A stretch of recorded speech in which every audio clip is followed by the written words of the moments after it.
مغیرہ ابن شعبہ رضی اللہ تعالی عنہ وہ حضرت معاویہ کے پاس آئے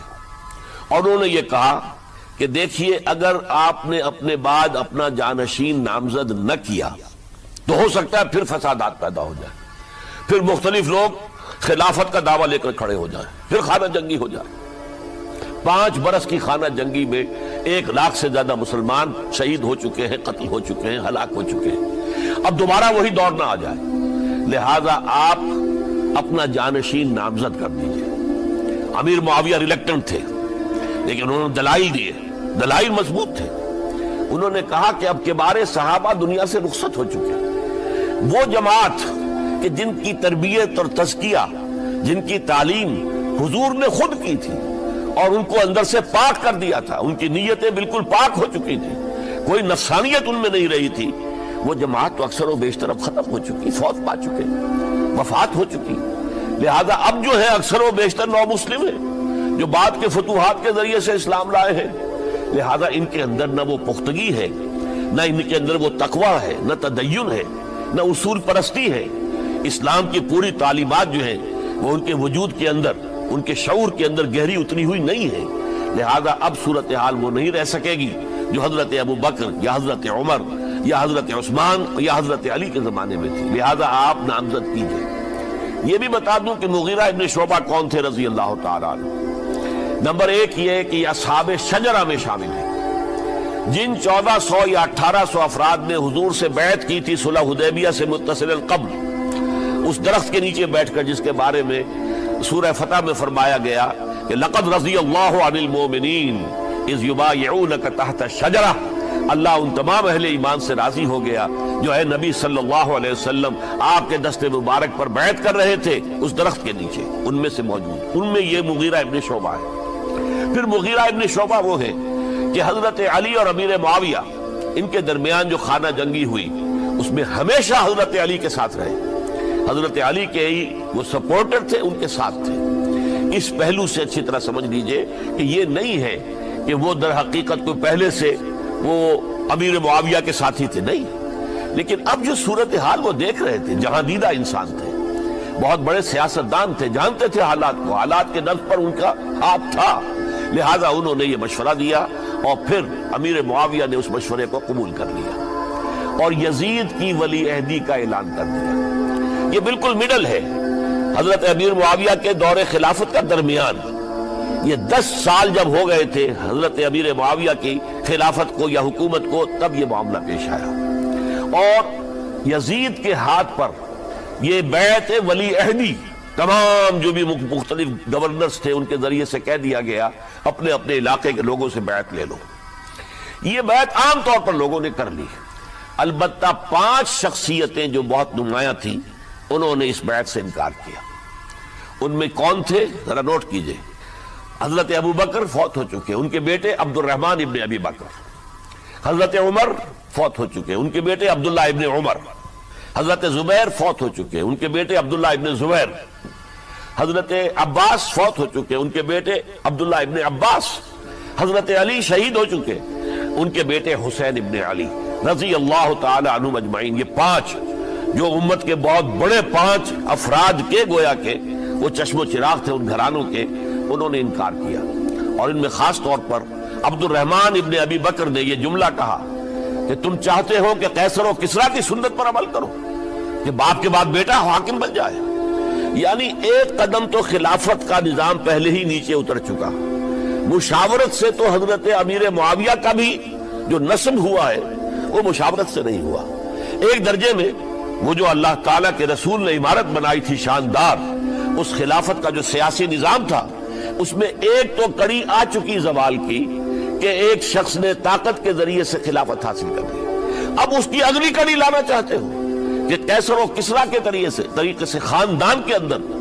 ایک قبیلے کے اندر یہ خلافت جو ہے یا حکومت جو ہے نسل بعد نسل، باپ کے بعد بیٹا اور بیٹے کے بعد پوتا، اس کو ہم کبھی گوارا نہیں کریں گے۔ حضرت امیر معاویہ بہت دانشمند انسان تھے، انہوں نے ان 5 حضرات پر کوئی تشدد نہیں کیا، کوئی جبر نہیں کیا، بلکہ رہنے دیا، ٹھیک ہے یہ بیعت نہیں کر رہے، ابھی تو بیعت ولی عہدی ہے، کوئی حرج نہیں، لہذا کوئی جھگڑا، کوئی اس اس وجہ سے کوئی فساد، اس بنا پر کوئی جنگ نہیں ہوئی۔ 10 سال گزر گئے، یعنی 10 سال تک یزید ولی عہد رہا ہے، 10 سال تک۔ اور اس سوائے ان 5 بڑی شخصیتوں کے جو پوری امت تھی، عوام الناس تھے، ان سب نے اسے قبول کیا۔ یہ صورتحال اب جب پیدا ہوئی جب حضرت امیر معاویہ کا انتقال ہو گیا، یہ سن 60 ہجری ہے۔ اب سوال پیدا ہوا کہ وہ ولی عہدی کی بیعت اب بیعت خلافت میں منتقل ہو جائے گی۔ لہذا پھر یہ ہوا کہ سب لوگوں سے، سب گورنروں کو لکھ دیا گیا تمام صوبوں کے اندر کہ اپنے اپنے لوگوں سے بیعت لے لو۔ ظاہر بات ہے کہ وہاں کوئی ریفرنڈم نہیں ہوتا تھا، کوئی ووٹ نہیں ہوتے تھے کہ اس کی پرچیاں ڈالی جا رہی ہوں، ایک ایک شخص سے رائے لینا نہیں ہوتی تھی، بلکہ اس وقت کی جمہوریت یہ تھی اور شورائیت یہ تھی کہ ڈیفرنٹ کلینز ہیں، ڈیفرنٹ فیملیز ہیں، ڈیفرنٹ ٹرائبز ہیں، ان کے سردار، ان کے بڑے لوگ، ان کے اہم لوگ بیعت کر لیں تو گویا کہ سب کی بیعت ہو گئی۔ وہ ایک قبائلی نظام تھا اور اس میں یہ نہیں تھا نظام کے ووٹ بنے ہوئے ہوں اور اس کی پرچیاں ڈالی جا رہی ہوں۔ تو تمام عالم اسلام نے گویا کہ بیعت قبول کر لی اب یزید کی بحیثیت خلیفہ۔ اب وہ جو 5 آدمی تھے ان میں سے ایک فوت ہو چکے تھے، حضرت عبد الرحمن ابن ابی بکر رضی اللہ تعالی عنہما، دونوں فوت ہو گئے، لیکن باقی 4 رہ گئے۔ ان 4 کو نوٹ کیجئے، اور یہ بڑا سینسٹیو ایشو ہے جس پر میں اب گفتگو کر رہا ہوں۔ ان 4 میں کون ہیں؟ عبداللہ ابن عباس، عمر میں سب سے بڑے وہ ہیں، اور ان کی شان یہ ہے کہ انہیں حبر الامہ کہا گیا ہے، امت کے سب سے بڑے عالم، اور قرآن مجید کے وہ سب سے پہلے مفسر ہیں۔ اصل جو جتنی بھی تفسیری روایات ہمیں ملتی ہیں حضرت عبداللہ ابن عباس کے شاگردوں سے، تابعین سے، لہذا ان کا بہت اونچا مقام ہے۔ حضرت عبداللہ ابن عمر، ان کا مقام بھی آپ کو معلوم ہے، حدیثوں کی کتنی بڑی تعداد ہے جو عبداللہ ابن عمر سے مروی ہے، اور اس کو سلسلۃ الذہب کی پہلی کڑی کہا جاتا ہے۔ روایت حدیث میں جو سنہری زنجیر ہے اس کا آغاز حضرت عبداللہ ابن عمر ہے۔ ایک طرف یہ دونوں ہو گئے، ان دونوں کی رائے کیا ہوئی؟ اگرچہ کام غلط ہوا ہے، یہ اس طریقے سے قیصر و کسریٰ کی روایت پر عمل کرنا غلط ہے، لیکن یہ اتنی بڑی غلطی نہیں ہے کہ اس کی وجہ سے باہمی جنگ و جدال ہو، خونریزی ہو، ایک دوسرے کی گردنیں کاٹی جائیں اور فتنہ و فساد پیدا کر دیا جائے۔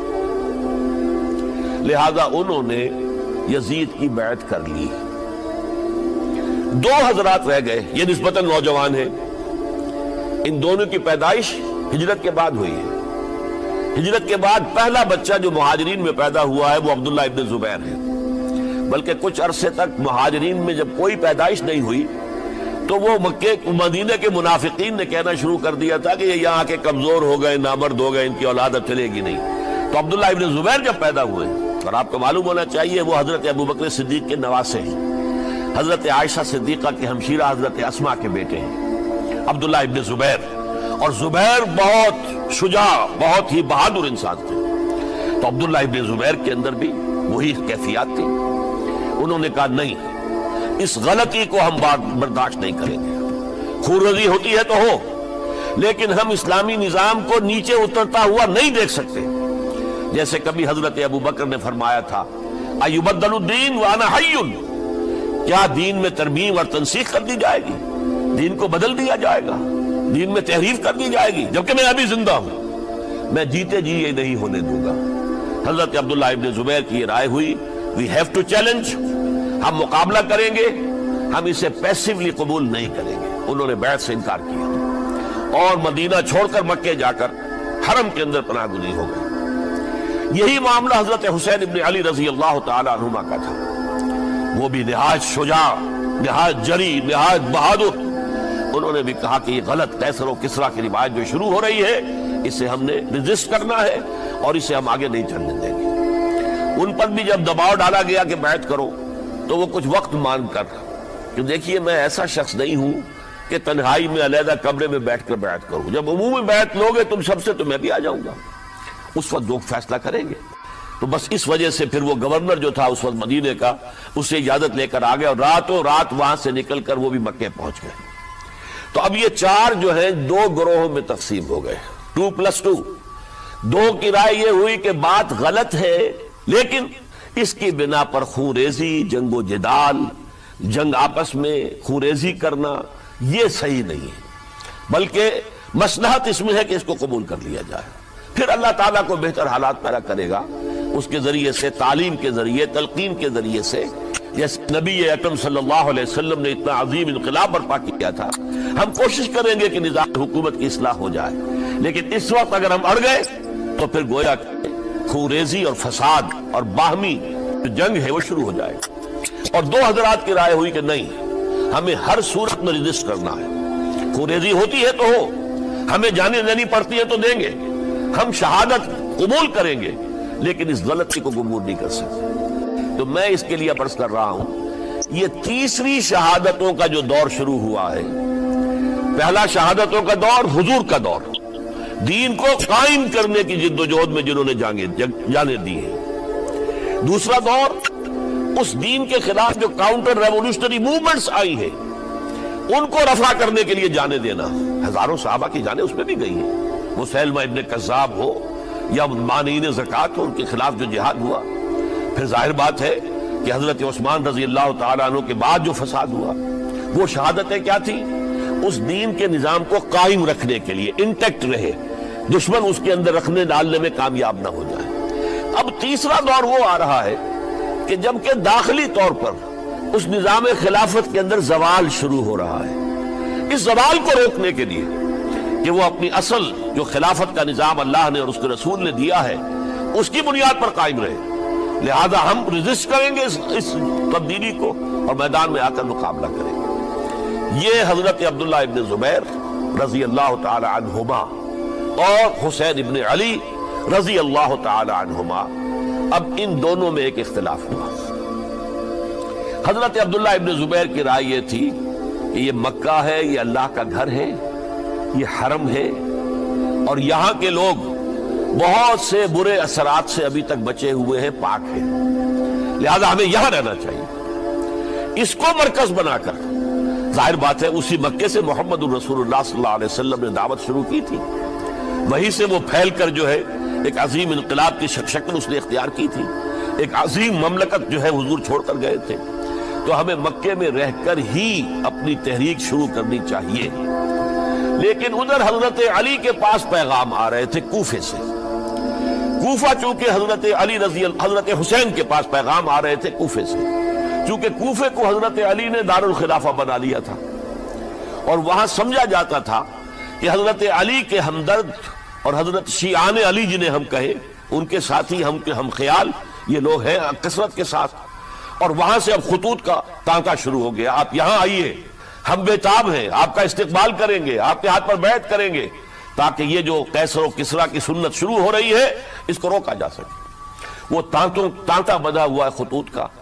تو حضرت حسین رضی اللہ تعالیٰ عنہ نے فیصلہ کر لیا کہ میں کوفے جاؤں گا۔ حضرت زبیر روکتے رہ گئے کہ نہیں، کوفیوں پر اعتماد نہ کیجئے، یہ زبانی کلامی ساتھ دیتے ہیں، جب ڈنڈا چلتا ہے تو پھر یہ ہٹ جاتے ہیں میدان سے، ان پر اعتماد نہ کریں آپ، لہٰذا یہی مکے میں رہیے اور ہم دونوں مل کر ایک بڑی طاقت بن جائیں گے، اور یہ مکہ جو ہے ہمارے لیے حصار ہے، یہ ہمارے لیے پناہ گاہ ہے، یہاں سے اس دعوت کا آغاز کیا جائے۔ اب یہ افسوس ہے، اسے اللہ کی مشیت سمجھا جائے، اللہ کی مرضی ہے، جو کچھ ہوتا ہے وہ تو باذن رب ہوتا ہے، اللہ اپنی مصلحتوں سے ہم سے زیادہ واقف ہے، ہم تو نہیں سمجھ سکتے۔ حضرت حسین نے فیصلہ کیا اور ڈٹ گئے اس فیصلے پر کہ میں کوفے جاؤں گا۔ اب یہ بھی بات قرآن مجید میں آیا ہے،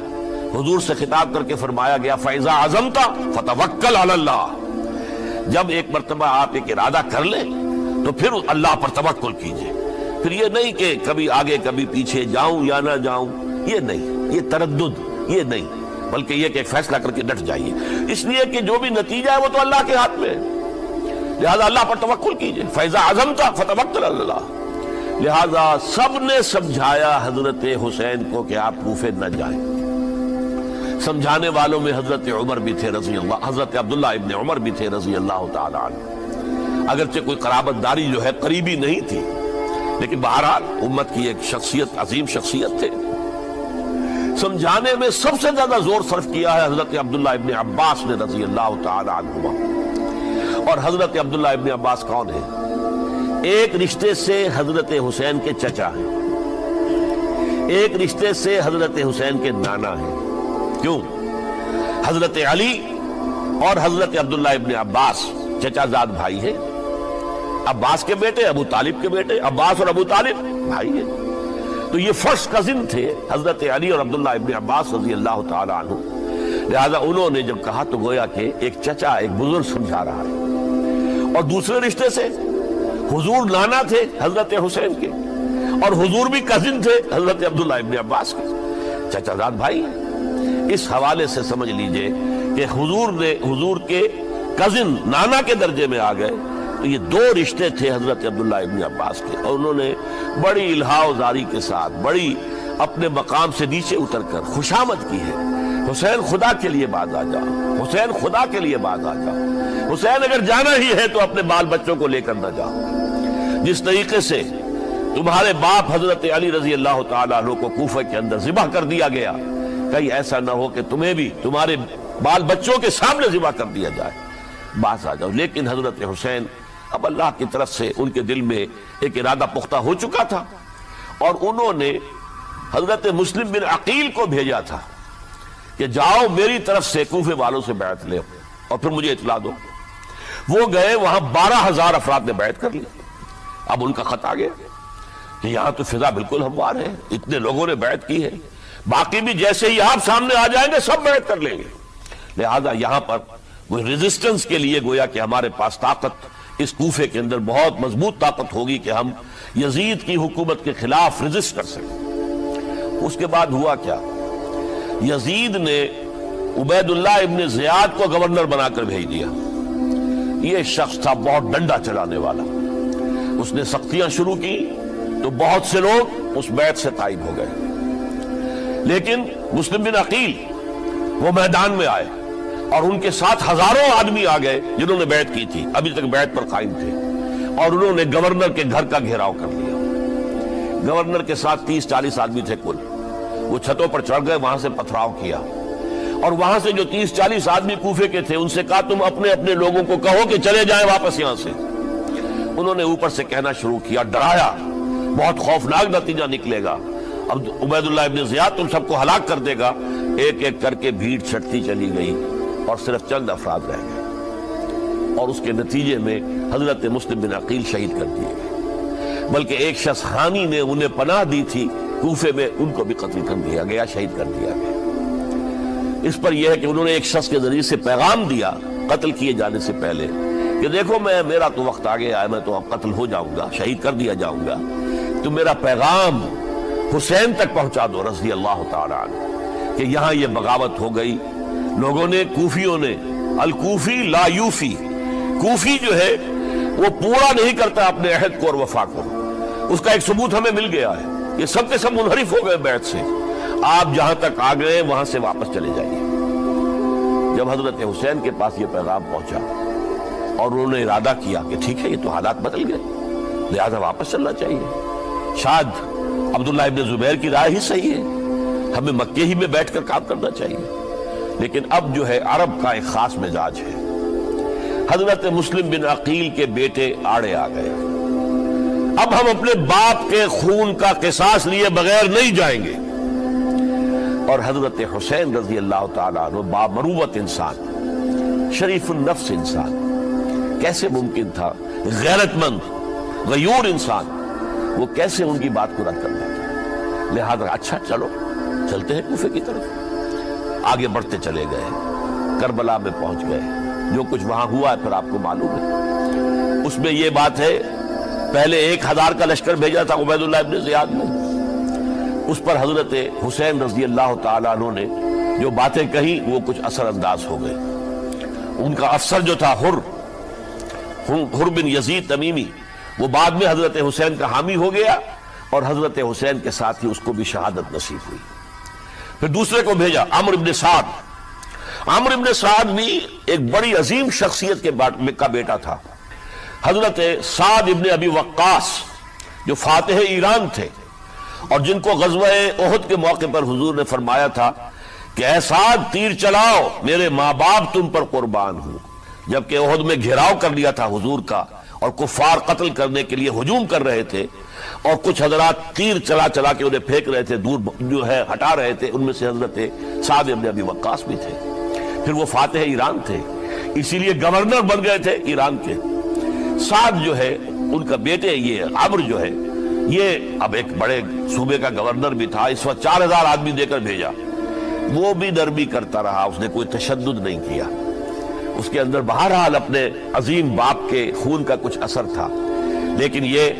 کہ پھر ابن زیاد کو اطلاع مل گئی کہ عمرو ابن سعد جو ہے وہ تو لے تو لال کر رہا ہے، حملہ نہیں کر رہا، قتل نہیں کر رہا، بلکہ یہ کہ وہ تو اس راستہ بھی دینے کے لیے تیار ہے کہ نہ مدینے کی طرف جائیے اور نہ آپ مکے کی طرف جائیے، نہ کوفے کی طرف جائیے، بلکہ آپ چاہے تو دمشق چلے جائیں، یزید سے اپنا معاملہ کر لیں۔ اس پر ابن زیاد نے پھر وہاں سے خط لکھا ہے، میں نے تمہیں اس کام کے لیے بھیجا تھا، میں نے تمہیں حکم دیا تھا حسین سے میری بیعت لو، یعنی میری بیعت کے ذریعے یزید کی بیعت لو، اور اسے پکڑ کر لا کر میرے سامنے پیش کرو۔ لہذا پھر اس نے ایک بہت خونخوار شخص کو زیادہ فوج دے کر بھیجا ہے، اور وہ جو ہے اس نے آ کر جو ہے شمر نے پھر اس نے فیصلہ کن معاملہ کیا۔ حضرت حسین رضی اللہ تعالیٰ عنہ نے ان دنوں میں جو وہاں گزرے ہیں، جتنے بھی کوفی آئے ہوئے تھے نا، اکثر و بیشتر تو کوفے کے لوگ تھے، ان سے کہا کہ میں خود نہیں آیا، تم نے مجھے بلایا تھا، اے فلاں ابن فلاں، کیا تم نے مجھے خط نہیں لکھا تھا کہ آؤ؟ اے فلاں ابن فلاں، کیا تم نے مجھے پیغام نہیں بھیجا تھا کہ یہاں تشریف لائیے؟ اور دیکھو میرے پاس تمہارے خطوط موجود ہیں۔ وہ ایک تھیلا جس میں کہ خطوط ہے وہ بھی لا کے میدان میں رکھ دیا۔ یہ حضرت حسین رضی اللہ تعالیٰ عنہ کی شرافت اور اپنی صاف دلی، کوئی اس کے اندر عیاری نہیں تھی ان کے اندر، معاذ اللہ ثم معاذ اللہ، لیکن یہ کہ اس کا نتیجہ اچھا نہیں نکلا۔ نتیجہ کیا نکلا؟ اب انہیں پتا چل گیا کوفیوں کو، اگر اب حسین زندہ دمشق پہنچ گئے یزید کے پاس تو یہ ہم سب کا بھاڑا پھوڑ دیں گے، ہماری شامت آ جائے گی، لہذا اب تو کسی صورت انہیں زندہ نہیں رہنے دیں۔ ایک بڑا اہم واقعہ نوٹ کر لیجیے اس کو، اس لیے کہ حضرت حسین نے ایک ایک کا نام لے کر، اے فلاں ابن فلاں، اے فلاں ابن فلاں، اے فلاں ابن فلاں، کیا تم نے خط نہیں لکھا تھا؟ کیا تمہارا پیغام نہیں تھا؟ اب انہوں نے دیکھا کہ یہ بھانڈا اگر یزید کے ہاں جا کر پھوڑ دیا گیا تو پھر ہماری خیر نہیں ہوگی۔ یہی وجہ ہے حضرت حسین کو شہید کرنے کے بعد، یہ نوٹ کر لیجئے، 72 آدمی تھے کل، جس کو کہہ لیں لشکر حضرت حسین کا رضی اللہ تعالیٰ عنہ۔ ان میں سے 20 خاندان بنی ہاشم کے چشم و چراغ تھے، وہ بڑی بہادری سے لڑے ہیں، بڑی بہادری سے لڑے، ایک ایک نے لڑ کر جان دی ہے، بہت سو کو مارا ہے۔ یقاتلون فی سبیل اللہ فیقتلون ویقتلون، قتل کر بھی رہے تھے، قتل ہو بھی رہے تھے، ایک ایک کر کے قتل ہو رہے تھے، شہید ہو رہے تھے۔ 20 جو ہے خاندان بنی ہاشم میں سے شہید ہوئے ہیں۔ حضرت حسین رضی اللہ تعالیٰ عنہ کا ایک بہت ہی انفنٹ چھوٹا بچہ وہ بھی شہید ہوا ہے۔ باقی سب مرد، تمام مرد، سوائے ایک حضرت حسین کے بیٹے حضرت علی بن حسین زین العابدین کہلائے بعد میں، وہ بیمار تھے، وہ جنگ میں حصہ نہیں لے سکتے تھے، وہ بچ گئے صرف۔ اچھا، حضرت حسین شہید ہو گئے، یہ ہے 10 محرم الحرام سن 61 ہجری۔ کیا مطلب ہے؟ حضور کے انتقال کے ٹھیک 50 برس بعد، سن 11 ہجری میں حضور کا انتقال، اور سن 61 ہجری میں حضور کے نواسے، اور جن کے بارے میں حضور نے فرمایا سیدہ شباب اہل الجنہ، حضرت حسین شہید کر دیے گئے۔ اور اس کے بعد اس لشکر نے خیموں کو آگ لگا دی۔ یہاں نکتہ سمجھ لیجئے، آگ کیوں لگائی؟ انہیں معلوم تھا ہمارے خلاف ڈاکومنٹری پروف موجود ہے وہاں پر، وہ ہمارے خطوط کے تھیلے وہاں موجود ہیں، اگر وہ باقی رہ گئے تو ہماری شامت آ جائے گی، ہمیں کون بچائے گا؟ ورنہ ظاہر بات ہے کہ اگر تو وہ دشمنی کے انداز میں بات ہوتی تو خواتین کی بھی بے حرمتی کی گئی ہوتی، لیکن نہیں، کسی نے، ظاہر بات ہے کہ خانوادہ نبوت کی کسی خاتون کی بے حرمتی نہیں کی، قطعاً نہیں کی، قطعاً نہیں کی، قطعاً نہیں کی، لیکن خیمے جلانا ان کی ضرورت تھی تاکہ وہ ریکارڈ جو ہے ان کا وہ تلف ہو جائے، سارے خطوط جو ہیں وہ جل جائیں تاکہ ان کے خلاف ثبوت باقی نہ رہے۔ یہ عظیم سانحہ کربلا ہے اب چونکہ یہ ہماری تاریخ کے ان واقعات میں سے ہے جس پر بہت کچھ اختلافات ہیں، مختلف گروہوں کی تعبیرات بہت مختلف ہیں۔ ایک طرف اہل تشیع کا اپنا بیان ہے، دوسری طرف اہل سنت کا ایک اجماعی بیان ہے،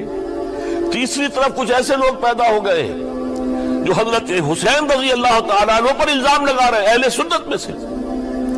کہ وہ تو حکومت کے طالب تھے، اقتدار کے خواہشمند تھے، واجب القتل تھے۔ معاذ اللہ ثم معاذ اللہ ثم معاذ اللہ۔ حضرت حسین اگرچہ صغار صحابہ میں سے تھے، یعنی حضور کی حیات طیبہ میں ابھی چھوٹے بچے تھے، لیکن ان کا شمار صحابہ میں ہے،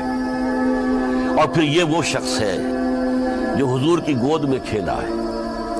یہ وہ ہے جو حضور کے شانوں کے اوپر جس نے سواری کی ہے۔ علامہ اقبال نے جیسے حضرت اسماعیل کے لیے کہا ہے کہ وہ فیضان نظر تھا یا کہ مکتب کی کرامت تھی، سکھائے کس نے اسماعیل کو آداب فرزندی۔ ظاہر بات ہے حضرت اسماعیل کسی اسکول اور مدرسے دارالعلوم میں پڑھے نہیں تھے کہ وہاں پتہ چلتا کہ والد کا حق کیا ہے۔ یہ فیضان نصر تھا، ابراہیم کی نگاہ کا یہ فیضان تھا کہ بیٹے کے اندر وہ جذبہ پیدا ہوا کہ یا ابت افعل ما تؤمر، ابا جان جو خواب آپ دیکھ رہے ہیں اور جو حکم آپ کو اس خواب کے ذریعے مل رہا آپ کر گزریے، ستجدنی انشاءاللہ من الصابرین۔ تو اسماعیل کا معاملہ اگر یہ تھا فیضان نظر سے، تو حضرت اسماعیل تو حضرت ابراہیم کے پاس زیادہ رہے بھی نہیں،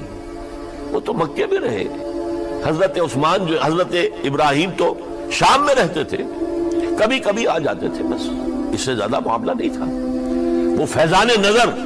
حضرت اسماعیل کو تھا، تو حضور صلی اللہ علیہ وسلم کا فیضان نظر کتنا ہوگا اس کا آپ اندازہ کیجئے۔ یہ کوئی جنگ اقتدار نہیں تھی، معاذ اللہ ثم معاذ اللہ ثم معاذ اللہ، بلکہ انہوں نے اپنا ایک فرض منصبی سمجھا ہے کہ میرے نانا کا لایا ہوا نظام اور اس کے اصول اب ٹوٹ رہے ہیں۔ جیسے حضرت ابو بکر کا قول میں نے آج بھی آپ کو سنایا، ایبدل الدین وانا حی، کیا دین میں ترمیم اور تنسیخ کی جائے گی، دین کی باتوں کو بدل دیا جائے گا جبکہ میں ابھی زندہ ہوں۔ اسی طریقے سے گویا کہ زبان حال سے حضرت حسین اور عبداللہ ابن زبیر رضی اللہ تعالی عنہم ان دونوں نے یہ فیصلہ کیا کہ ہم روکیں گے اس کو۔ آپ اختلاف کر سکتے ہیں کہ حضرت حسین کی رائے صحیح تھی یا حضرت عبداللہ ابن عباس کی رائے صحیح تھی، یہ کہہ سکتے ہیں آپ، لیکن کسی کی نیت پر حملہ نہیں کر سکتے۔ اسی طریقے سے بعض لوگ جو ہے حضرت عبداللہ ابن عباس، عبداللہ ابن عمر، ان کی نیتوں پر حملہ کرتے، ان کو تو یزید نے دولت سے خرید لیا تھا، معاذ اللہ ثم معاذ اللہ ثم معاذ اللہ۔ یہ دونوں جلیل القدر صحابہ ہیں، یہ تو صغار صحابہ میں سے نہیں ہیں، یہ جوان تھے پورے حضور کے زمانے میں، جنگوں میں حصہ لیا ہے۔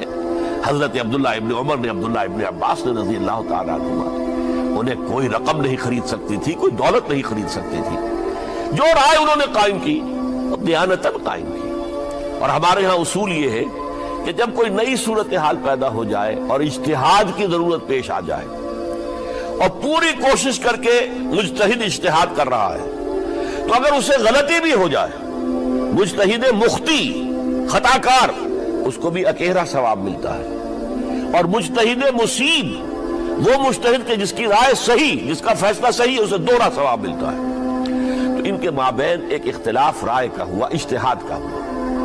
آیا یہ غلطی اتنی بڑی ہے کہ امت میں تفرقہ پیدا کیا جائے، امن و امان کو برباد کیا جائے، خوریزی کا بازار گرم کیا جائے، یا نہیں؟ دو کی رائے یہ ہوئی، ان کی مخلصانہ رائے تھی، ان کی دیانت دارانہ رائے تھی، ہم ان کی نیت پر حملہ نہیں کر سکتے، آپ اختلاف کرنا چاہیں تو کیجئے۔ اسی طرح حضرت عبداللہ ابن زبیر اور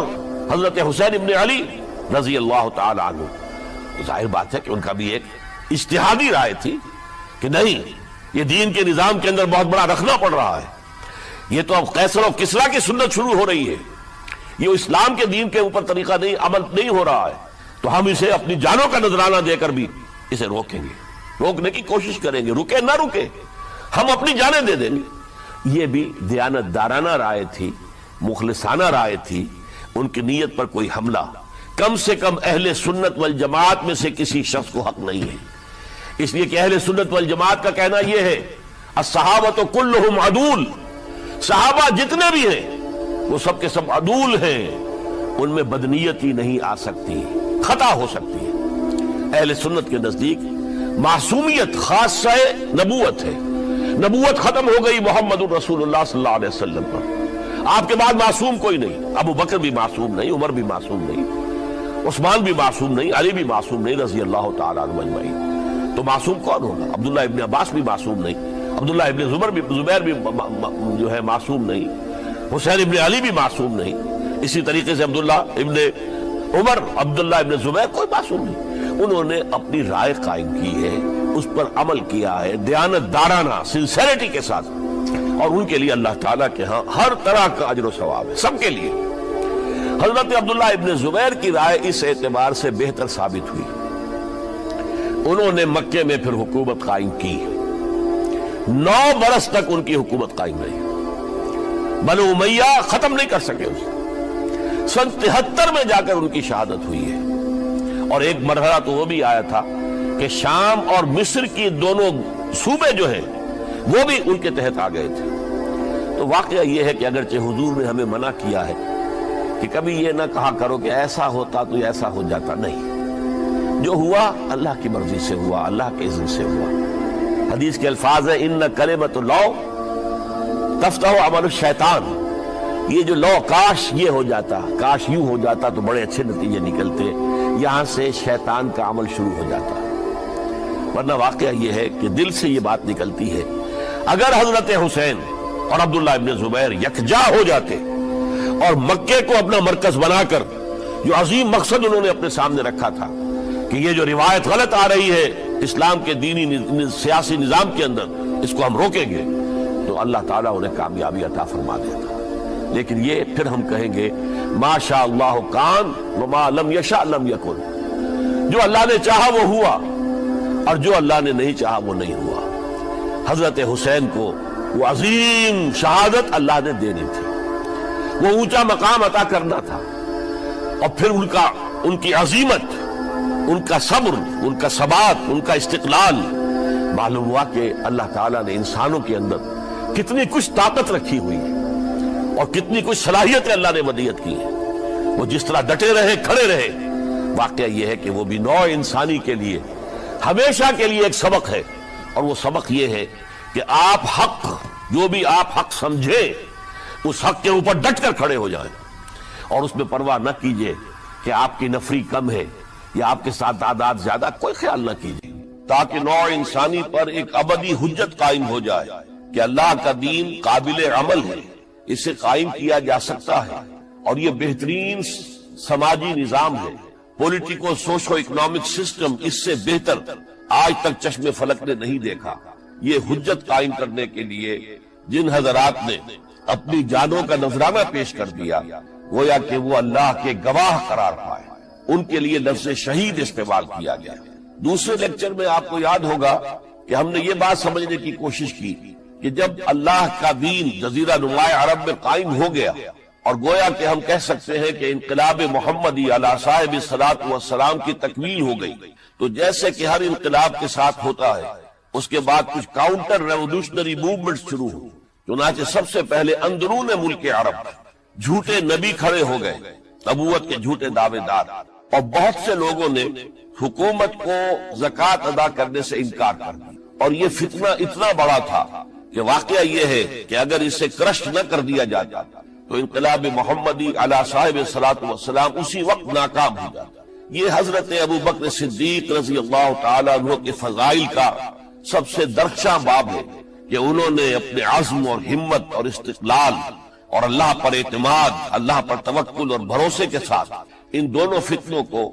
آئرن ہینڈ کے ساتھ کرش کر دیا، اور سال سوا سال ہی میں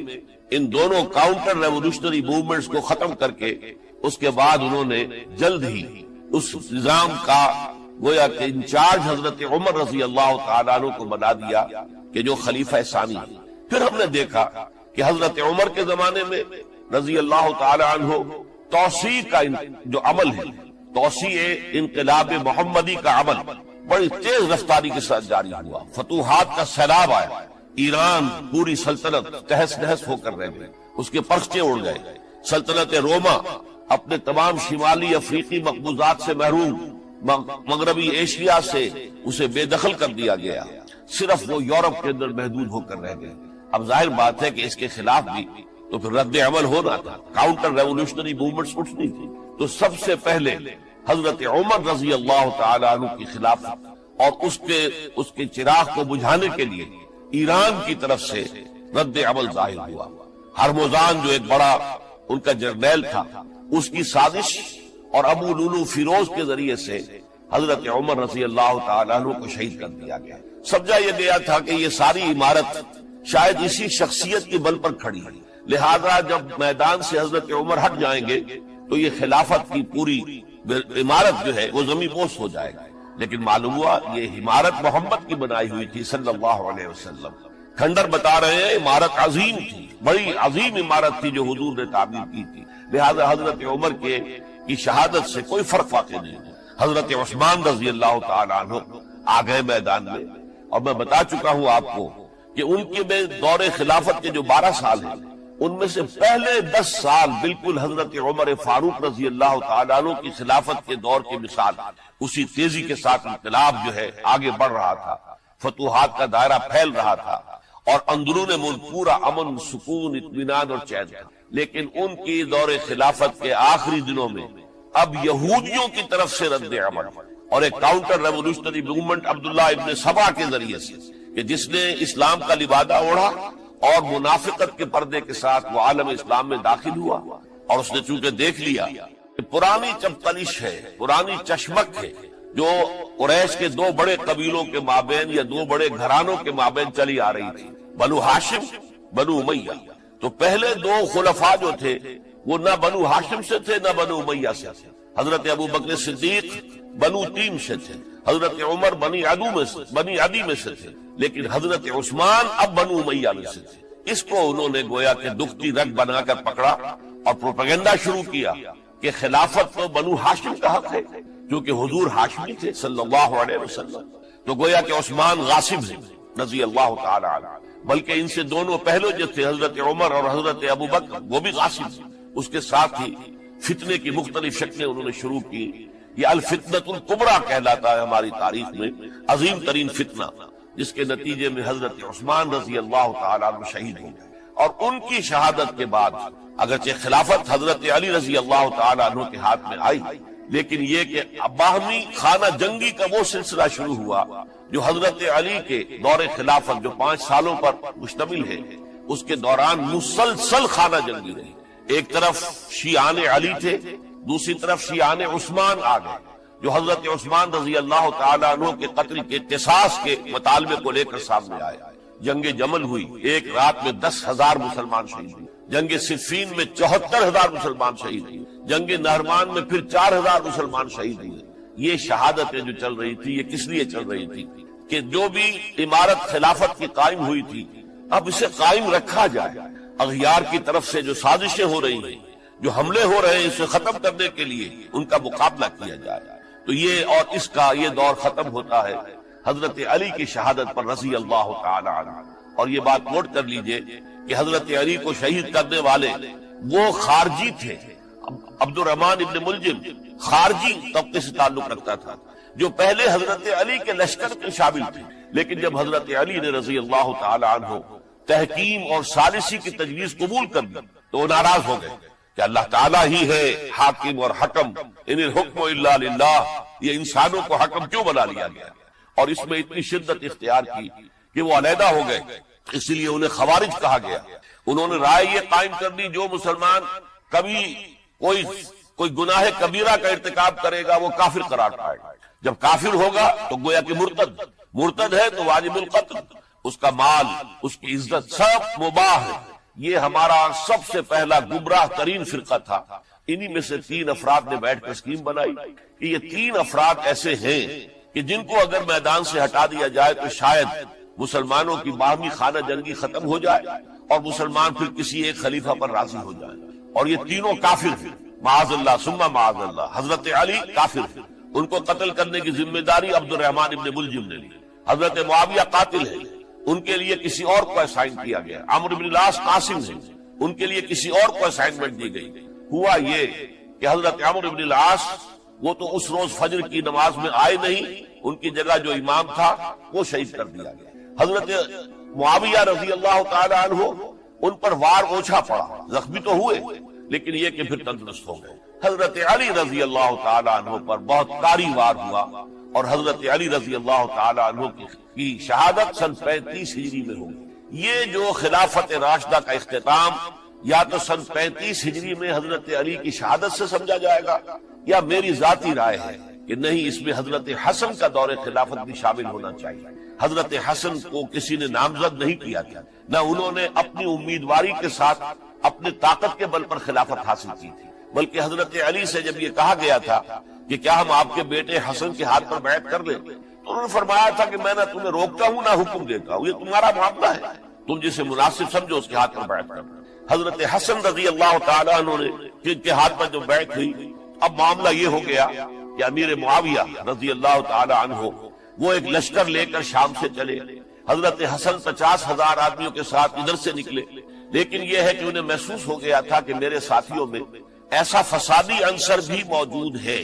جو عبداللہ ابن سبا کے ساتھیوں میں سے، کہ وہ کسی اچھے کام کو پسند نہیں کرتا، لہذا انہوں نے پھر صلح کی پیشکش کی۔ حضرت معاویہ کو پیغام بھیجا کہ میں مصالحت چاہتا ہوں، بتائیے شرائط کیا ہے۔ حضرت معاویہ نے بلینک پیپر بھیج دیا، سادہ کاغذ، کہ آپ جو شرائط چاہیں اس پر لکھ دیں، وہ مجھے قبول ہو۔ حضرت حسن نے رضی اللہ تعالیٰ عنہ شرائط لکھ دی، حضرت معاویہ نے قبول کر لی، تو حضرت حسن دستبردار ہو گئے خلافت کے دعوے سے، اور اس کے بعد پھر حضرت امیر معاویہ کی خلافت کی بیعت کی گئی۔ اس سے پہلے انہوں نے خلافت کی بیعت نہیں لی۔ یہ ہے سن 41 ہجری، اور اسے عام الجماع کہا جاتا ہے، یعنی یہ اختتام ہے مسلمانوں کی خانہ جنگی کے دور کا۔ پھر جمعیت ایک ہو گئی، پھر عالم اسلام متحد ہو گیا، اب پورا کا پورا عالم اسلام حضرت امیر معاویہ کی زیر خلافت۔ اور حضرت امیر معاویہ کون ہے؟ وہ خود ایک صحابی رسول ہے، جلیل القدر صحابی رسول ہے، اور آپ کو میں نے کل بھی بتایا تھا کہ حضرت معاویہ رضی اللہ تعالیٰ عنہ کی ایک ہمشیرہ ام حبیبہ رضی اللہ تعالیٰ عنہ حضور کے ازواج مطہرات میں سے، تو حضور کے گویا کے برادر نسبت ہی ہوئے۔ جو چند لوگ جو وحی کے لکھنے پر جو کاتبین وحی جو حضور نے مقرر کیے تھے، ان میں سے ایک حضرت معاویہ بھی ہے۔ پھر حضرت معاویہ کے لیے حضور کی دعا ہمیں ملتی ہے، اللہم اجعلہ ہادیا مہدیا، اے اللہ اسے ہادی ہدایت دینے والا بنا دے، اور مہدی بنا دے جو ہدایت یافتہ ہو۔ تو یہ ان کی شان ہے۔ اور پھر یہ کہ ان کے زمانے میں جب عالم اسلام متحد ہو گیا، داخلی خلفشار ختم ہو گیا، تو فتوحات کا سلسلہ بھی دوبارہ جاری ہو گیا۔ حضرت علی رضی اللہ تعالیٰ عنہ کے 5 سالہ دور خلافت میں کوئی توسیع نہیں ہو سکی تھی دارالاسلام، کوئی مزید علاقے جو ہیں سلطنت اسلامی میں شامل نہیں کیے جا سکے تھے، اس لیے کہ سارا معاملہ تو داخلی خلفشار کا تھا۔ جو خانہ جنگی ہو رہی تھی، ایک دوسرے کی تیروں اور تلواروں اور نیزوں سے 1 لاکھ کے قریب مسلمان ختم ہو گئے، تو اندر سے گویا کہ موشن ٹوٹ گیا اس سیلاب کا۔ تو سیلاب پھر دوبارہ جب امت جمع ہو گئی عام الجماع کے بعد، تو حضرت معاویہ رضی اللہ تعالیٰ عنہ ان کا دور خلافت اب 20 برس ہے، اندازہ کیجیے۔ یہ پورے 20 برس کوئی اندرونی خلفشار نہیں ہوا، کوئی جھگڑا نہیں ہوا، کوئی فساد نہیں ہوا، بلکہ جو فتوحات کا دائرہ تھا شروع ہو گیا۔ مکران اور سندھ کے علاقے فتح ہوا، کابل اور یہ افغانستان کا علاقہ فتح ہوا، ترکستان کے علاقوں کے اندر پیش قدمی ہوئی۔ ادھر یہ کہ قیصر سلطنت روما کا اس کے مرکزی شہر قسطنطنیہ پر حملہ کیا گیا، جس کے لیے کہ حضور کی حدیث موجود تھی پیشن گوئی کے طور پر، اول جیش یغزو مدینۃ القیصر مغفورون لہم، حضور نے فرمایا تھا کہ جو پہلا لشکر قیصر کے شہر پر حملہ کرے گا تو وہ سب کے سب وہ مغفرت پا جائیں گے، اللہ تعالیٰ ان کی مغفرت فرما دیں گے۔ اگرچہ کامیابی نہیں ہوئی، لیکن اس پیشن گوئی کی وجہ سے آپ کو معلوم ہے کہ حضرت ایوب رضی اللہ تعالی عنہ ان کو بھی اس پیشن گوئی کی وجہ سے، حالانکہ 90 برس سے اوپر تھی، لیکن وہ بھی کہا انہوں نے کہ میں بھی اس میں جانا چاہتا ہوں، جو اس لشکر میں گئے وہی فوت۔ بہرحال یہ سارے کارنامے اپنی جگہ پر، امن و امان اپنی جگہ پر، اس کے باوجود اہل سنت والجماعت حضرت معاویہ کے دور خلافت کو خلافت راشدہ میں شامل نہیں سمجھتے۔ اس کی وجہ کیا ہے؟ خلافت راشدہ کی شرط اولین قرآن مجید کے حکم کے مطابق امرہم شورا بینہم، مسلمانوں کے باہمی معاملات باہمی مشورے سے طے پاتے ہیں۔ حضرت ابو بکر صدیق رضی اللہ تعالیٰ عنہ سقیفہ بنی سعدہ کے اندر مشورے کے بعد ان کو منتخب کیا گیا اور ان کے ہاتھ میں بیعت ہوئی۔ حضرت عمر رضی اللہ تعالیٰ عنہ کو حضرت ابو بکر نے مسلمانوں سے مشورہ کر کے پھر نامزد کی۔ حضرت عثمان کے لیے حضرت عمر رضی اللہ تعالیٰ عنہ نے اپنے جانشین کے لیے 6 افراد پر مشتمل کمیٹی بنا دی، جو بڑے سے بڑے جو اصحاب جو جن کے بارے میں کہا گیا ہے کہ جن کو دنیا ہی میں بشارت دے دی گئی تھی، جو عشرہ مبشرہ میں سے جو باقی تھے، ان کے اوپر مشتمل کمیٹی بنا دی کہ آپ لوگ طے کر لیں اور اپنے کسی ایک پر جمع ہو جائیں۔ اس اعتبار سے حضرت علی کے ہاتھ پر بھی جو بیعت ہوئی ہے تو وہ اہل مدینہ کے دباؤ پر ہوئی ہے، ان کے مطالبے پر ہوئی ہے۔ حضرت علی خود جو ہے وہ خلافت کے مدعی نہیں تھے بلکہ انکار کرتے رہے، چونکہ فتنے کا دور تھا، حضرت عثمان شہید ہوئے تھے، مسلمانوں کے دل زخمی تھے۔ اس حالت میں وہ سمجھتے تھے کہ اگر میں یہ خلافت جو ہے اپنے ہاتھ میں لے لوں گا تو ہو سکتا ہے کہ اس کا حق ادا نہ کر سکتا، لیکن یہ کہ جب انہوں نے دیکھا کوئی اور بھی تیار نہیں، طلحہ بھی تیار نہیں، زبیر بھی تیار نہیں، تو آخر مسلمانوں کو بغیر امارت کے چھوڑا تو نہیں جا سکتا، تو حضرت علی نے وہ قبول کر دیا۔ حضرت حسن کے بارے میں بتا چکا ہوں کہ ان کے بارے میں لوگوں نے کہا تو حضرت علی نے فرمایا میں نہ حکم دیتا ہوں نہ روکتا ہوں، لیکن حضرت امیر معاویہ رضی اللہ تعالیٰ عنہ صحابی بھی ہے، حضور کے قرابت دار بھی ہے، کاتبین وحی میں سے بھی ہے، پھر ان کا دور حکومت امن، سکون، اطمینان ہر طرح سے جو ہے 20 برس تک کوئی داخلی خلفشات نہیں ہوا، کوئی فساد نہیں ہوا، کوئی باہمی جنگ و جدل نہیں ہوا، بلکہ فتوحات کا دائرہ آگے بڑھا۔ اس کے باوجود چونکہ انہوں نے طاقت سے خلافت حاصل، لہذا ان کے دور خلافت کو ہم خلافت راشدہ میں تسلیم نہیں، حالانکہ وہ خود راشد ہیں، اس لیے کہ تمام صحابہ کرام کے بارے میں سورہ حجرات میں فرمایا وَلَكِنَّ اللَّهَ حَبَّبَ إِلَيْكُمُ الْإِيمَانَ وَزَيَّنَهُ فِي قُلُوبِكُمْ وَكَرَّهَ إِلَيْكُمُ الْكُفْرَ وَالْفُسُوقَ وَالْعِصْيَانَ أُولَٰئِكَ هُمُ الرَّاشِدُونَ۔ تمام صحابہ کرام کی شان یہ ہے کہ اللہ تعالیٰ نے ان کے دلوں میں ایمان کو کھبو دیا ہے، ایمان ان کے دلوں میں رچ گیا ہے، بس گیا ہے، جم گیا ہے، اور کفر سے فسق سے انہیں تبھی نفرت ہو گئی ہے، اور یہ سب کے سب راشدون ہیں، تو تمام صحابہ راشدون ہیں۔ اس اعتبار سے خود حضرت امیر معاویہ بھی راشدون میں شامل ہے، لیکن خلفائے راشدین میں شامل نہیں ہے۔ خلفائے راشدین عام طور پر تو ہم کہتے ہیں حضرت ابو بکر، حضرت عمر، حضرت عثمان، حضرت علی۔ میں نے اپنی ذاتی رائے، حقیر سی رائے عرض کی ہے، اس میں حضرت حسن کا دور بھی شامل ہونا چاہیے 6 مہینے کا، تب وہ 30 برس پورے ہوتے، جو حدیث میں آیا ہے کہ خلافت جو ہے وہ 30 برس رہے گی، اس کے بعد ملوکیت شروع ہو جائے گا۔ تو ملوکیت کا پہلا قدم یہ تھا کہ حضرت معاویہ نے طاقت سے بزور خلافت حاصل کی، اس لیے ان کو خلیفہ راشد ہم نہیں کہتے۔ البتہ یہ ضرور ہے کہ ان کا دور بہت پرسکون دور تھا۔ البتہ جب 10 برس گزر گئے حضرت معاویہ کے دور حکومت میں، اب میں یہاں لفظ خلافت کی بجائے دور حکومت استعمال کر رہا ہوں کیونکہ خلافت راشدہ سے ذرا اس کا فرق واضح ہوگا۔ تو اس وقت ایک اور صحابی، جلیل القدر صحابی مغیرہ ابن شعبہ رضی اللہ تعالی عنہ، وہ حضرت معاویہ کے پاس آئے اور انہوں نے یہ کہا کہ دیکھیے اگر آپ نے اپنے بعد اپنا جانشین نامزد نہ کیا تو ہو سکتا ہے پھر فسادات پیدا ہو، پھر مختلف لوگ خلافت کا دعویٰ لے کر کھڑے ہو جائیں، پھر خانہ جنگی ہو جائے۔ 5 برس کی خانہ جنگی میں 1 لاکھ سے زیادہ مسلمان شہید ہو چکے ہیں، قتل ہو چکے ہیں، ہلاک ہو چکے ہیں۔ اب دوبارہ وہی دور نہ آ جائے، لہذا آپ اپنا جانشین نامزد کر دیں۔ امیر معاویہ ریلیکٹنٹ تھے، لیکن انہوں نے دلائل دیے، دلائل مضبوط تھے۔ انہوں نے کہا کہ اب کبار صحابہ دنیا سے رخصت ہو چکے، وہ جماعت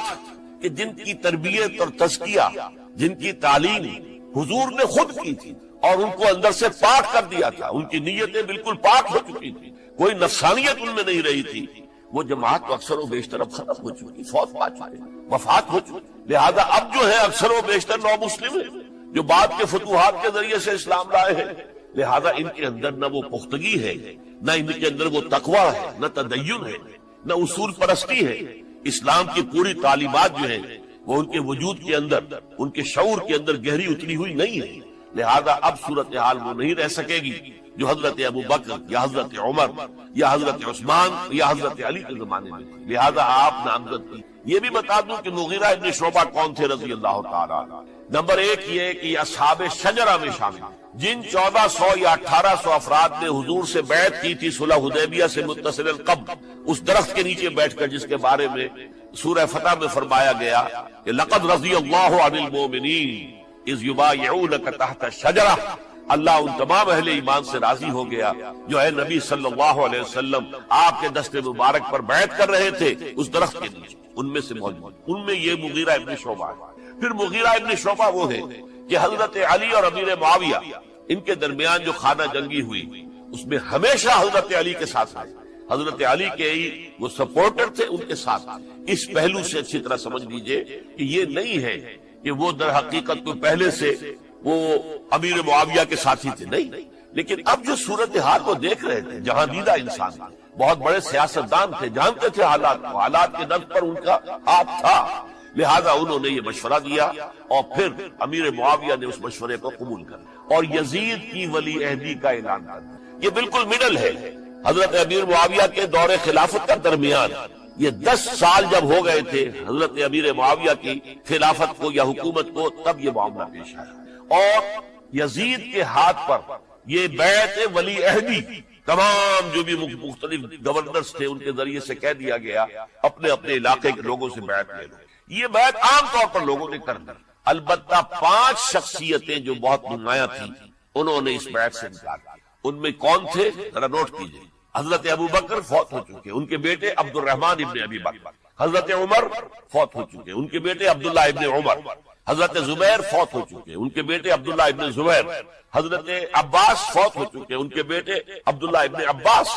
حضرت علی شہید ہو چکے، ان کے بیٹے حسین ابن علی رضی اللہ تعالی عنہم اجمعین۔ یہ 5 جو امت کے بہت بڑے 5 افراد کے گویا کے وہ چشم و چراغ تھے ان گھرانوں کے، انہوں نے انکار کیا، اور ان میں خاص طور پر عبد الرحمن ابن ابی بکر نے یہ جملہ کہا کہ تم چاہتے ہو کہ قیصر و کسریٰ کی سنت پر عمل کرو کہ باپ کے بعد بیٹا حاکم بن جائے، یعنی ایک قدم تو خلافت کا نظام پہلے ہی نیچے اتر چکا۔ مشاورت سے تو حضرت امیر معاویہ کا بھی جو نسل ہوا ہے وہ مشاورت سے نہیں ہوا۔ ایک درجے میں وہ جو اللہ تعالیٰ کے رسول نے عمارت بنائی تھی شاندار، اس خلافت کا جو سیاسی نظام تھا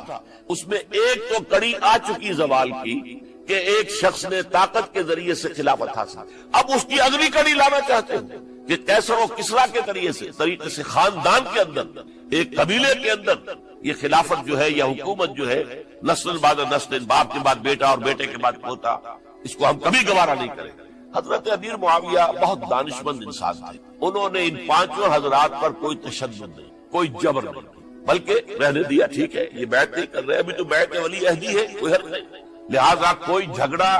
کوئی اس وجہ سے کوئی فساد،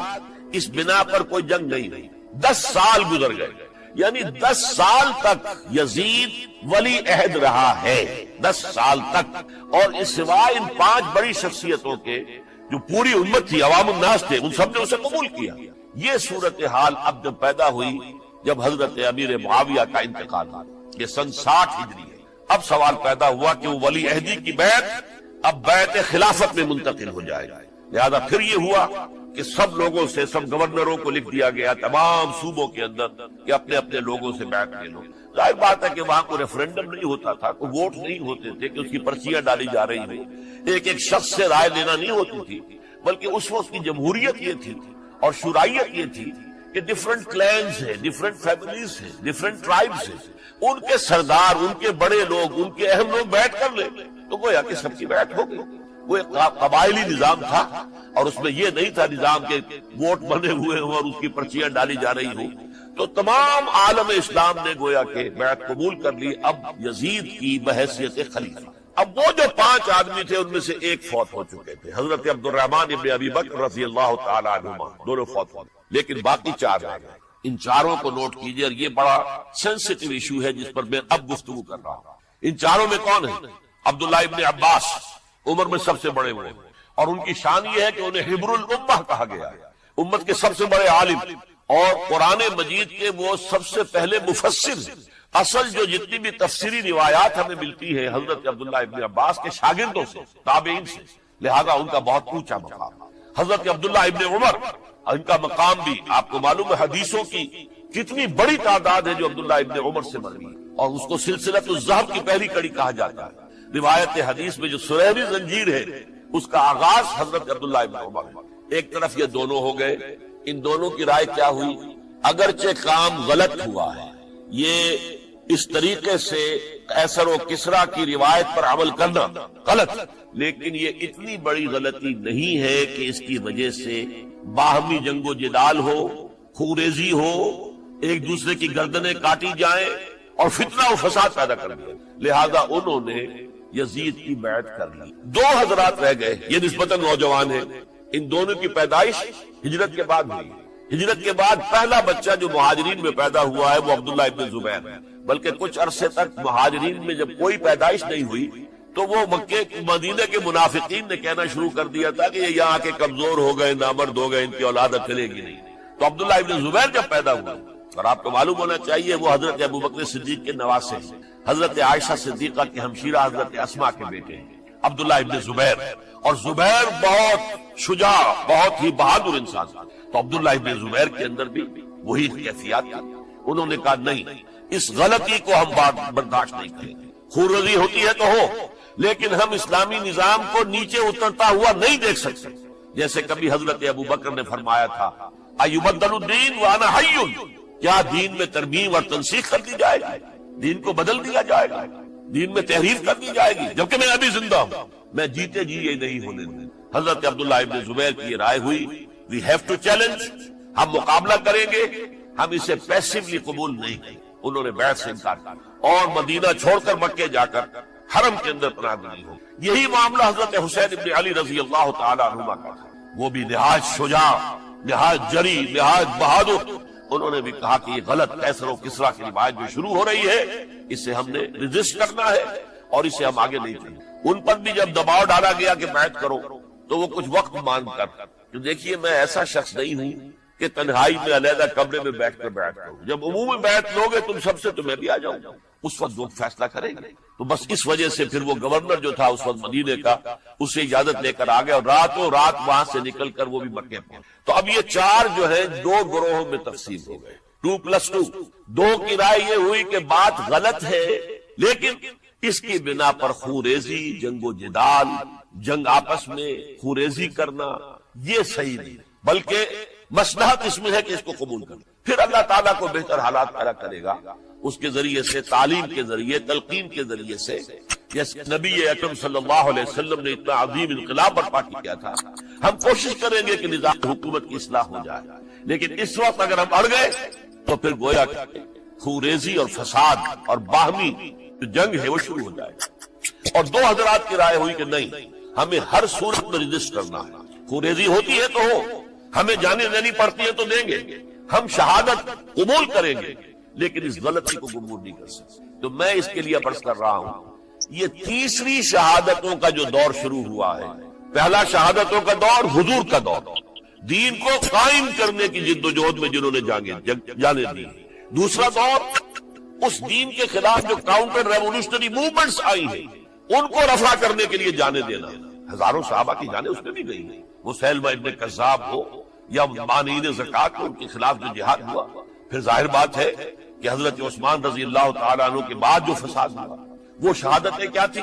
اس دین کے نظام کو قائم رکھنے کے لیے انٹیکٹ رہے، دشمن اس کے اندر رکھنے ڈالنے میں کامیاب نہ ہوا۔ اب تیسرا دور وہ آ رہا ہے کہ جبکہ داخلی طور پر اس نظام خلافت کے اندر زوال شروع ہو رہا ہے، اس زوال کو روکنے کے لیے کہ وہ اپنی اصل جو خلافت کا نظام اللہ نے اور اس کے رسول نے دیا ہے اس کی بنیاد پر قائم رہے، لہذا ہم ریزسٹ کریں گے اس تبدیلی کو اور میدان میں آ کر مقابلہ کریں۔ یہ حضرت عبداللہ ابن زبیر رضی اللہ تعالی عنہما اور حسین ابن علی رضی اللہ تعالی عنہما، اب ان دونوں میں ایک اختلاف ہے۔ حضرت عبداللہ ابن زبیر کی رائے یہ تھی کہ یہ مکہ ہے، یہ اللہ کا گھر ہے، یہ حرم ہے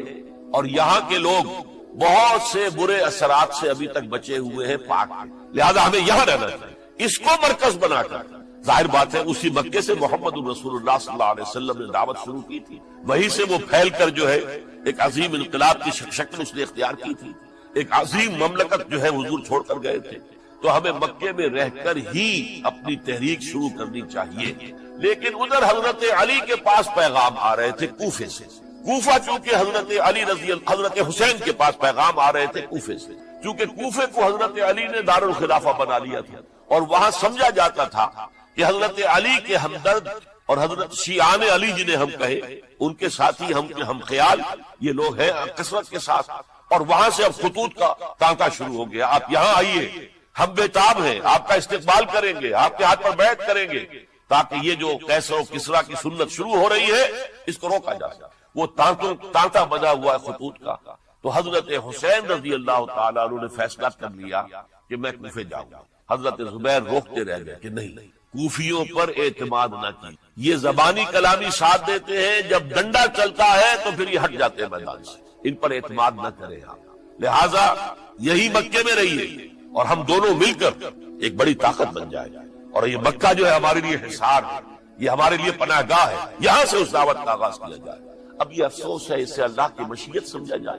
اللہ کی مرضی ہے، جو کچھ ہوتا ہے وہ تو باذن رب ہوتا ہے، اللہ اپنی مصلحتوں سے ہم سے زیادہ واقف ہے، ہم تو نہیں سمجھ سکتے۔ حضرت حسین نے فیصلہ کیا اور ڈٹ گئے اس فیصلے کہ میں کوفے جاؤں گا۔ اب یہ بھی بات قرآن مجید میں آیا ہے، حضور سے خطاب کر کے فرمایا گیا فَإِذَا عَزَمْتَ فَتَوَكَّلْ عَلَى اللَّهِ، جب ایک مرتبہ آپ ایک ارادہ کر لیں تو پھر اللہ پر توکل کی، پھر یہ نہیں کہ کبھی آگے کبھی پیچھے جاؤں یا نہ جاؤں، یہ نہیں، یہ تردد یہ نہیں، بلکہ یہ کہ فیصلہ کر کے ڈٹ جائیے، اس لیے کہ جو بھی نتیجہ ہے وہ تو اللہ کے ہاتھ میں ہے، لہذا اللہ پر توکل کیجیے۔ فَإِذَا عَزَمْتَ فَتَوَكَّلْ عَلَى اللَّهِ، لہذا سب نے سمجھایا حضرت حسین کو کہ آپ کوفے نہ جائیں۔ سمجھانے والوں میں حضرت عمر بھی تھے رضی اللہ، حضرت عبداللہ ابن عمر بھی تھے رضی اللہ تعالی عنہ، اگرچہ کوئی قرابت داری جو ہے قریبی نہیں تھی، لیکن بہرحال امت کی ایک شخصیت، عظیم شخصیت تھے۔ سمجھانے میں سب سے زیادہ زور صرف کیا ہے حضرت عبداللہ ابن عباس نے رضی اللہ تعالی عنہ۔ اور حضرت عبداللہ ابن عباس کون ہے؟ ایک رشتے سے حضرت حسین کے چچا، ایک رشتے سے حضرت حسین کے نانا۔ کیوں؟ حضرت علی اور حضرت عبداللہ ابن عباس چچا زاد بھائی ہیں، عباس کے بیٹے، ابو طالب کے بیٹے، عباس اور ابو طالب بھائی، تو یہ فرسٹ کزن تھے حضرت علی اور عبداللہ ابن عباس رضی اللہ تعالی عنہ۔ لہذا انہوں نے جب کہا تو گویا کہ ایک چچا، ایک بزرگ سمجھا رہا، اور دوسرے رشتے سے حضور نانا تھے حضرت حسین کے، اور حضور بھی کزن تھے حضرت عبداللہ ابن عباس، چچا زاد بھائی۔ اس حوالے سے سمجھ لیجئے کہ حضور کے کزن نانا کے درجے میں آ گئے، تو یہ دو رشتے تھے حضرت عبداللہ ابن عباس کے، اور انہوں نے بڑی الہا و زاری کے ساتھ، بڑی اپنے مقام سے نیچے اتر کر خوشامد کی ہے، حسین خدا کے لیے بعد آ جا، حسین خدا کے لیے بعد آ جا، حسین اگر جانا ہی ہے تو اپنے بال بچوں کو لے کر نہ جا۔ جس طریقے سے تمہارے باپ حضرت علی رضی اللہ تعالیٰ عنہ کو کوفہ کے اندر ذبح کر دیا گیا،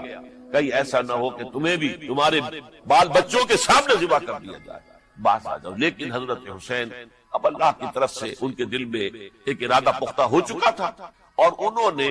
حضرت مسلم بن عقیل کو بھیجا تھا کہ جاؤ میری طرف سے کوفے والوں سے بیعت لے اور پھر مجھے اطلاع دو۔ وہ گئے، وہاں 12,000 افراد نے بیعت کر لی۔ اب ان کا خط آ گیا کہ یہاں تو فضا بالکل ہموار ہے، اتنے لوگوں نے بیعت کی ہے، باقی بھی جیسے ہی آپ سامنے آ جائیں گے سب بیعت کر لیں گے، لہذا یہاں پر وہ ریزسٹنس کے لیے گویا کہ ہمارے پاس طاقت اس کوفے کے اندر بہت مضبوط طاقت ہوگی کہ ہم یزید کی حکومت کے خلاف ریزسٹ کر سکیں۔ اس کے بعد ہوا کیا؟ یزید نے عبید اللہ ابن زیاد کو گورنر بنا کر بھیج دیا۔ یہ شخص تھا بہت ڈنڈا چلانے والا، اس نے سختیاں شروع کی تو بہت سے لوگ اس بیعت سے قائم ہوئے، لیکن مسلم بن عقیل وہ میدان میں آئے اور ان کے ساتھ ہزاروں آدمی آ گئے جنہوں نے بیعت کی تھی، ابھی تک بیعت پر قائم تھے، اور انہوں نے گورنر کے گھر کا گھیراؤ کیا۔ گورنر کے ساتھ 30-40 آدمی تھے،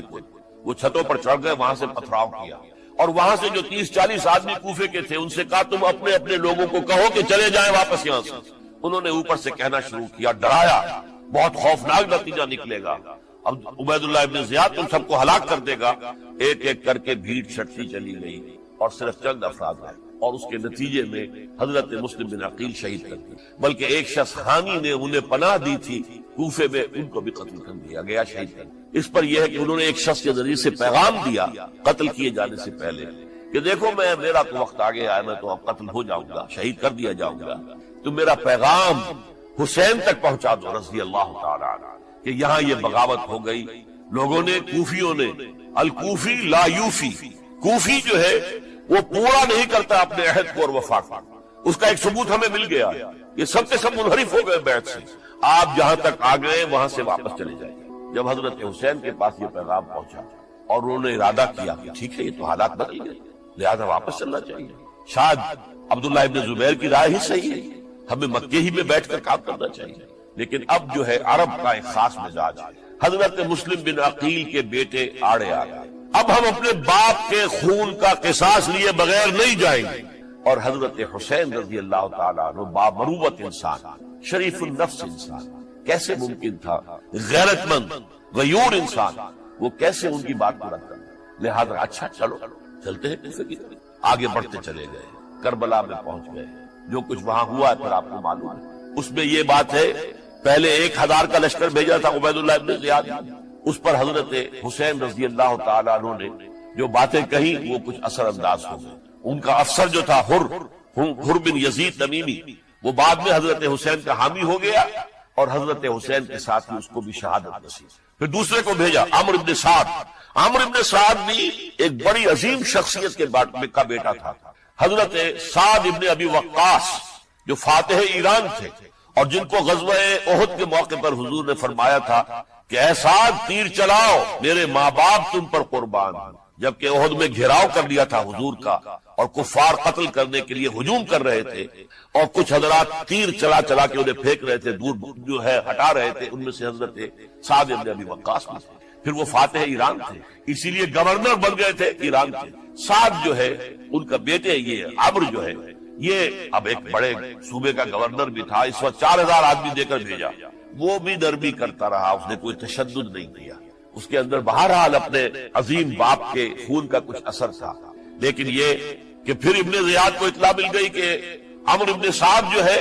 وہ تو لے تو لال کر رہا ہے، حملہ نہیں کر رہا، قتل نہیں کر رہا، بلکہ یہ کہ وہ تو اس راستہ بھی دینے کے لیے تیار ہے کہ نہ مدینے کی طرف جائیے اور نہ آپ مکے کی طرف جائیے، نہ کوفے کی طرف جائیے، بلکہ آپ چاہے تو دمشق چلے جائیں، یزید سے اپنا معاملہ کریں۔ اس پر ابن زیاد نے پھر وہاں سے خط لکھا ہے، میں نے تمہیں اس کام کے لیے بھیجا تھا، میں نے تمہیں حکم دیا تھا حسین سے میری بیعت لو، یعنی میری بیعت کے ذریعے یزید کی بیعت لو، اور اسے پکڑ کر لا کر میرے سامنے پیش کر۔ لہذا پھر اس نے ایک بہت خونخوار شخص کو زیادہ فوج دے کر بھیجا ہے، اور وہ جو ہے اس نے آ کر جو ہے شمر میں پھر اس نے فیصلہ کن معاملہ کیا۔ حضرت حسین رضی اللہ تعالیٰ عنہ نے ان دنوں میں جو وہاں گزرے جتنے بھی کوفی آئے ہوئے تھے نا، اکثر و بیشتر تو کوفے کے لوگ تھے، ان سے کہا کہ میں خود نہیں آیا، تم نے مجھے بلایا تھا، اے فلاں ابن فلاں کیا تم نے مجھے خط نہیں لکھا تھا کہ آؤ؟ اے فلاں ابن فلاں کیا تم نے مجھے پیغام نہیں بھیجا تھا کہ یہاں تشریف لائیے؟ اور دیکھو میرے پاس تمہارے خطوط موجود، وہ ایک تھیلا جس میں کے خطوط ہے وہ بھی لا کے میدان میں رکھا۔ یہ حضرت حسین رضی اللہ تعالیٰ عنہ کی شرافت اور اپنی صاف دلی، کوئی اس کے اندر عیاری نہیں تھی ان کے اندر، معاذ اللہ ثم معاذ اللہ، لیکن یہ کہ اس کا نتیجہ اچھا نہیں نکلا۔ نتیجہ کیا نکلا؟ اب انہیں پتا چل گیا کوفیوں کو، اگر اب حسین زندہ دمشق پہنچ گئے یزید کے پاس تو یہ ہم سب کا بھاڑا پھوڑ دیں گے،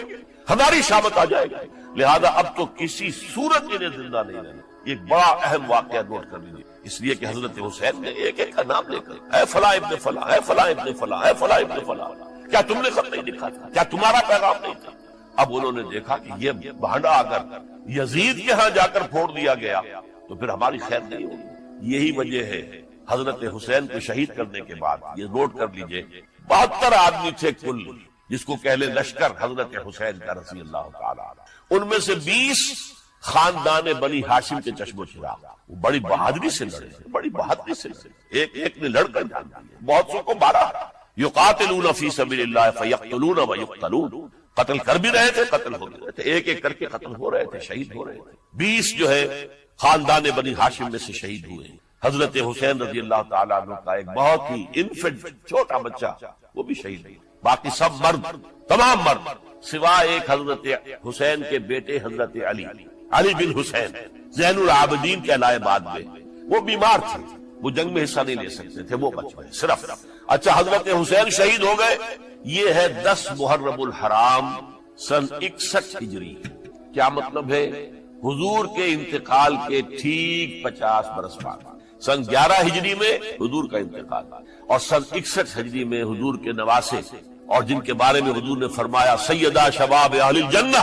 حضرت حسین شہید ہوئے۔ اور اس کے بعد اس لشکر نے خیموں کو آگ لگا دی۔ یہاں نکتہ سمجھ لیجیے آگ کیوں لگائی؟ انہیں معلوم تھا ہمارے خلاف ڈاکومنٹری پروف موجود ہے وہاں پر،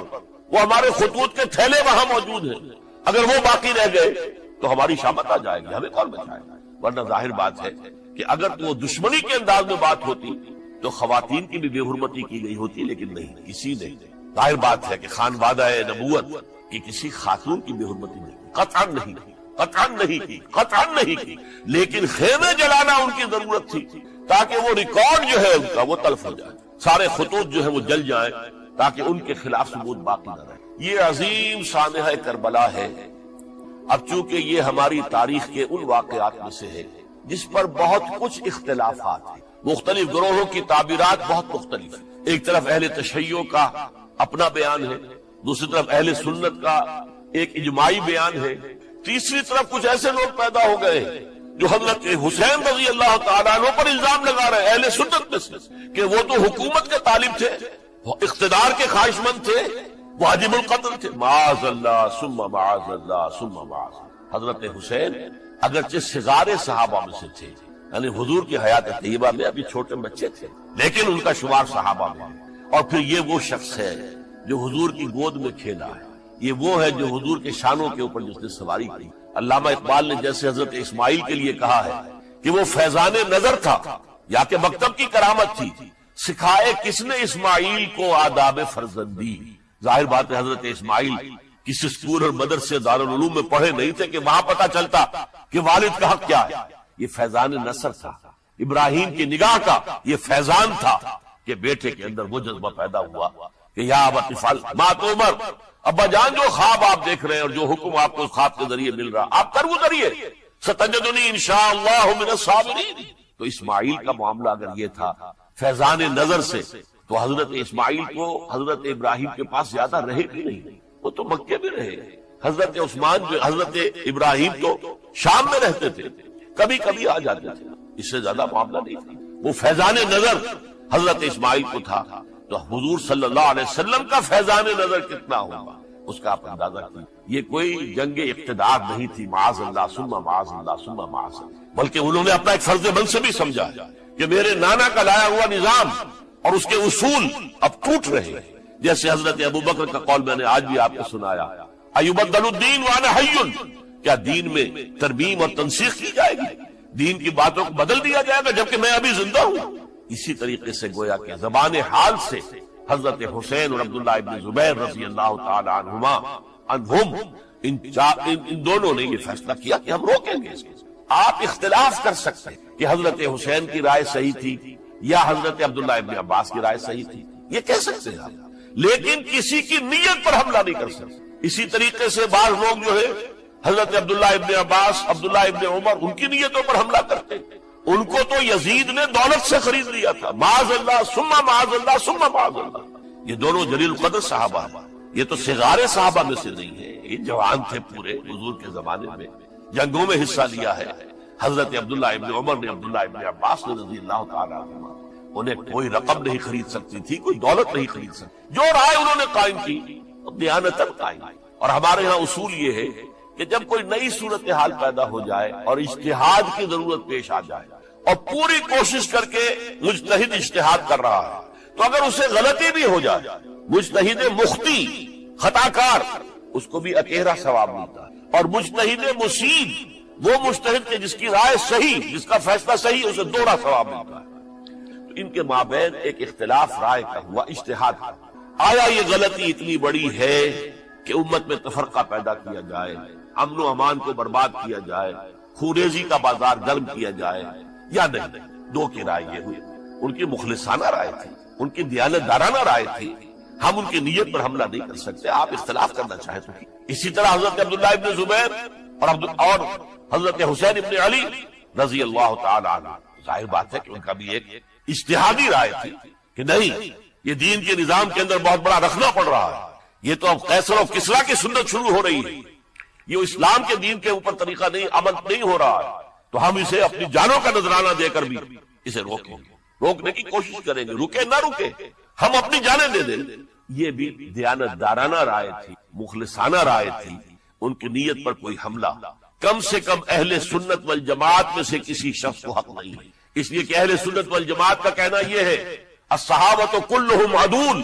صحابہ جتنے بھی ہیں وہ سب کے سب عدول ہیں، ان میں بدنیتی نہیں آ سکتی، خطا ہو سکتا.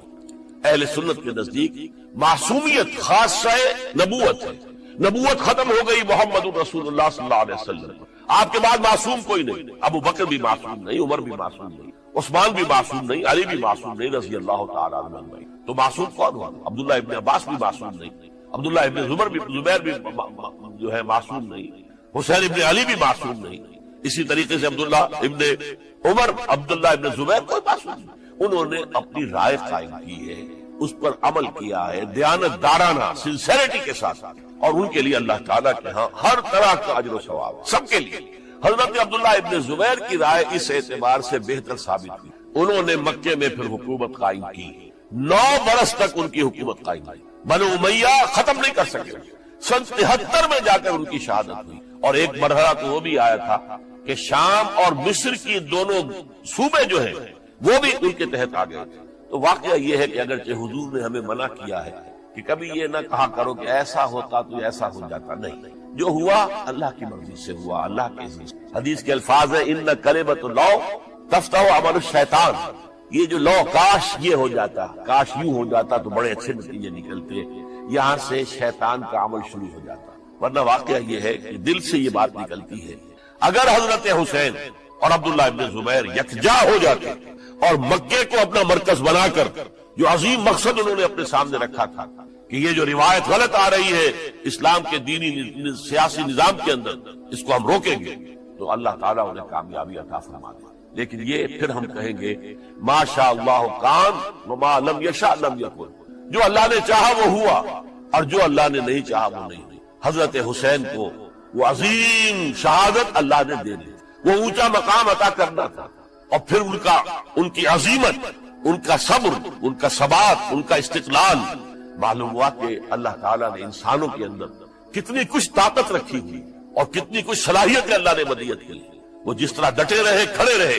واقعہ یہ ہے کہ وہ بھی نوع انسانی کے لیے ہمیشہ کے لیے ایک سبق ہے، اور وہ سبق یہ ہے کہ آپ حق، جو بھی آپ حق سمجھے اس حق کے اوپر ڈٹ کر کھڑے ہو جائیں، اور اس میں پرواہ نہ کیجئے کہ آپ کی نفری کم ہے یا آپ کے ساتھ تعداد زیادہ، کوئی خیال نہ کیجیے، اس کے فکر نہ کیجیے کہ حالات ادھر ہے یا ادھر ہے، حالات سازگار آپ کے دشمن کے ساتھ ہے یا آپ کے ساتھ ہے، کوئی فکر نہ کیجیے. حق ہے، اس کا ساتھ دینا لازم ہے، اس کے لیے جان دے دینا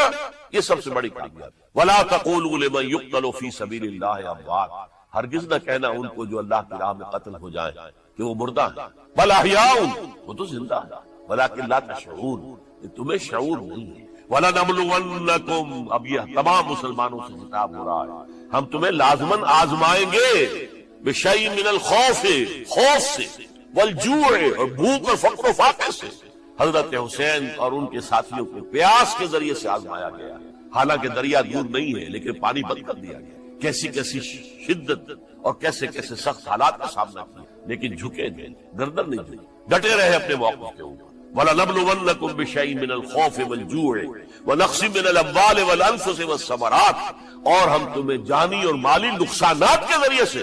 آزمائے. وَبَشِّرِ الصَّابِرِينَ، اور اے نبی بشارت دے دیجئے صبر کرنے. الَّذِينَ إِذَا أَصَابَتْهُمْ مُصِيبَةٌ، وہ کہ جن کو اگر کوئی مصیبت آئے، ان پر نازل ہو جائے، قالوا، تو وہ کہیں گے اِنَّا لِلَّهِ وَإِنَّا إِلَيْهِ رَاجِعُونَ، ہم اللہ ہی کے ہیں، اللہ ہی کی طرف ہمیں لوٹ جانا ہے. اولئک علیہم صلوات من ربہم ورحمہ، یہ ہے وہ جن پر ان کے رب کی طرف سے صلوات ہے، درود ہے اور رحمت ہے. واولئک هم المہتدون، اور یہی ہدایت یافتہ ہے. اللہم ربنا اجعلنا منہم، اللہم ربنا اجعلنا منہم، میرے اور آپ کے لیے سبق یہ ہے، صرف حضرت حسین کا کوئی دن بنا لینا یہ نہیں، ٹھیک ہے یاد تازہ کیجئے، بہت اچھی بات ہے، لیکن اس کا نتیجہ یہ نکلنا چاہیے کہ اگر حضرت حسین نے اپنی ہی نہیں، اپنے خاندان کی، اپنے اعزاء و اقربا کی، اپنے ساتھیوں کی جانوں کی قربانی پیش کر دی حق کے لیے، تو ہمیں بھی فیصلہ اور سبق یہ لینا چاہیے کہ ہمیں حق کا ساتھ دینا ہے، ہر چیز بعد چاہے اس کے نتائج کس میں۔ اقول قولی ھذا واستغفر اللہ لی ولکم ولسائر المسلمین۔